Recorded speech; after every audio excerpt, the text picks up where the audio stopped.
সারা দেশের ফলাফল বিশ্লেষণে দেখা গেছে গত বছরের তুলনায় পাশের হার কমেছে 18.95%। ফলাফল নিয়ে শিক্ষা বোর্ডের চেয়ারম্যানরা বলছেন, জেলা ও উপজেলা পর্যায়ে মানসম্পন্ন ইংরেজি শিক্ষকের অভাব ও শিক্ষার্থীদের উপস্থিতির হার কম থাকায় এমন বিপর্যয়।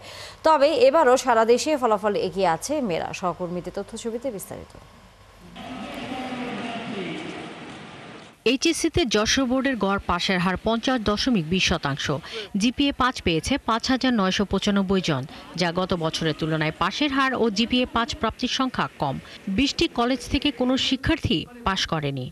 টোটাল পাশ করেছে 24,901, পার্সেন্টেজ হলো 44.49, জিপিএ পেয়েছে 2,480 জন।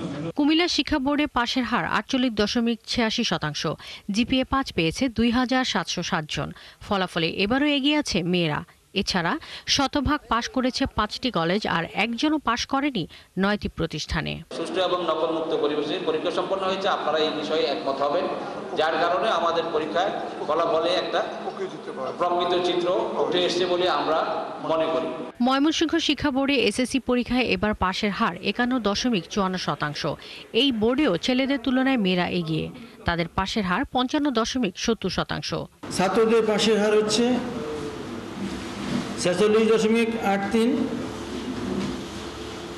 ছাত্রীদের হচ্ছে 55.70। জিপিএ 5 প্রাপ্ত পরীক্ষার্থীর সংখ্যা হচ্ছে 2,684 জন।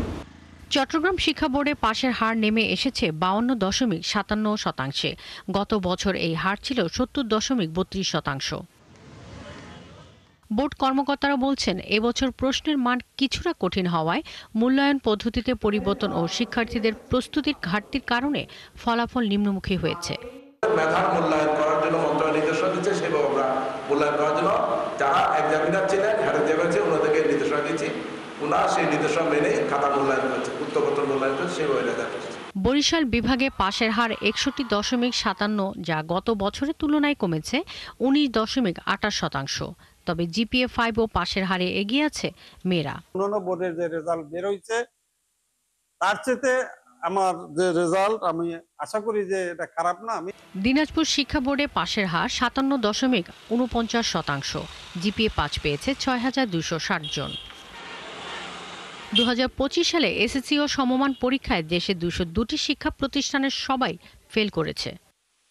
শাকিলা শম্পা, 71।